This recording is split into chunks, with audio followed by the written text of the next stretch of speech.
Assalamualaikum warahmatullahi wabarakatuh. Saya Zeti Rofiko dari Prodi Pendidikan Agama Islam semester 6 sore, mata kuliah pengembangan kurikulum PAI dari kelompok 10. Di sini saya ingin mempresentasikan makalah saya yang berjudul Strategi Pengembangan Kurikulum Berbasis Pandangan Para Ahli. Langsung saja pengertian strategi.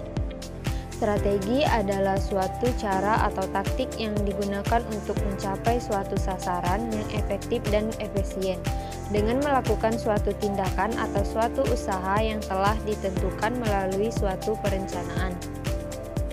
Landasan pengembangan kurikulum.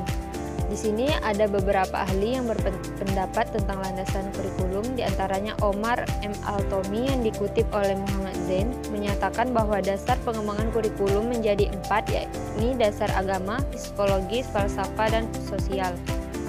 Sedangkan menurut Nasution yang dikutip oleh Ahmad Janan menyatakan bahwa pengembangan kurikulum menjadi 4 asas, yaitu landasan filosofis, psikologis, sosiologis, dan landasan ilmu pengetahuan dan teknologi. Pengembangan kurikulum terdiri dari kata pengembangan dan kurikulum. Pengembangan sebagai makna telah diuraikan merupakan upaya meningkatkan mutu baik secara kuantitatif maupun kualitatif, sejalan dengan tuntutan perkembangan masyarakat, bangsa maupun agama. Kurikulum adalah seperangkat rencana dan pengaturan mengenai isi dan bahan pelajaran serta cara yang digunakan sebagai pedoman penyelenggaraan kegiatan belajar mengajar. Ada beberapa para ahli yang merumuskan tahapan-tahapan pengembangan kurikulum. Menurut Aris Lewy, proses pengembangan kurikulum dilaksanakan melalui beberapa tahapan sebagaimana yang dikutip dalam buku Dasar-Dasar Pengembangan Kurikulum karya Burhan Nurdianto, terdiri dari penentuan tujuan umum, perencanaan, uji coba atau revisi, dan uji lapangan. Tahap pertama yang dilakukan dalam proses pengembangan kurikulum adalah merumuskan tujuan kurikulum secara umum. Tujuan kurikulum tersebut meliputi nilai dan kompetensi yang harus dimiliki oleh peserta didik setelah mengikuti pelaksanaan kurikulum. Dalam merumuskan tujuan ini, para pengembang kurikulum bekerja sama dengan para ahli disiplin ilmu. Pakar-pakar ini dianggap mampu memberikan kontribusi pemikirannya untuk merumuskan tujuan umum kurikulum. Berdasarkan tahapan pengembangan kurikulum menyusun perencanaan kurikulum mulai dari perencanaan umum atau silabus. Kurikulum pendidikan Islam akan senantiasa menjadi lebih baik manakala tetap berpedoman keislaman yang jelas dengan memiliki sifat yang fleksibel, berorientasi ke depan sehingga diterima di masyarakat dan mudah dalam pengembangannya.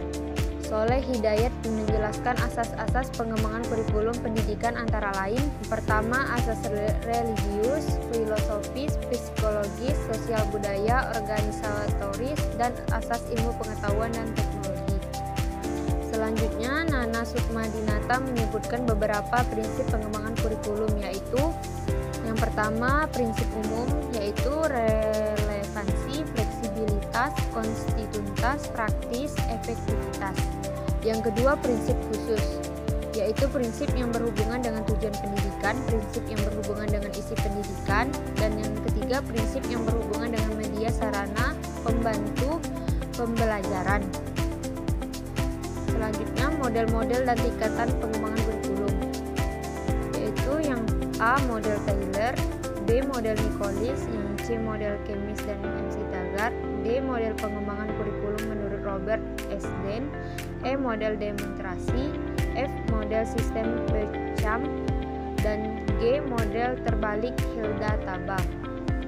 Selanjutnya yaitu tahapan pengembangan kurikulum. Tingkat atau tahapan dalam pengembangan kurikulum suatu sekolah pada dasarnya berorientasi pada tujuan. Tahapan-tahapannya adalah sebagai berikut. Yang pertama yaitu pengembangan kurikulum pada tingkat lembaga, yang kedua pengembangan kurikulum tiap bidang studi, yang ketiga pengembangan pada tingkat sekolah, dan yang keempat yaitu pengembangan program pengajaran di kelas. Selanjutnya, hambatan-hambatan pengembangan kurikulum. Dalam pengembangan kurikulum terdapat beberapa hambatan. Hambatan pertama terletak pada guru. Guru kurang berpartisipasi dalam pengembangan kurikulum. Hal ini disebabkan beberapa hal. Pertama, kurang waktu. Kedua, kekurangsesuaian pendapat baik antara sesama guru maupun kepala sekolah dan administrator. Ketiga, karena kemampuan dan pengetahuan guru sendiri. hambatan lain datang dari masyarakat. Evaluasi pengembangan kurikulum.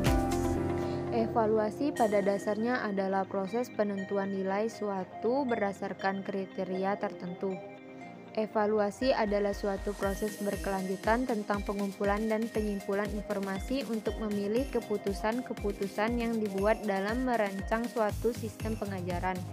Dalam artian sempit, evaluasi kurikulum hanya ditekankan pada hasil-hasil yang dicapai oleh murid.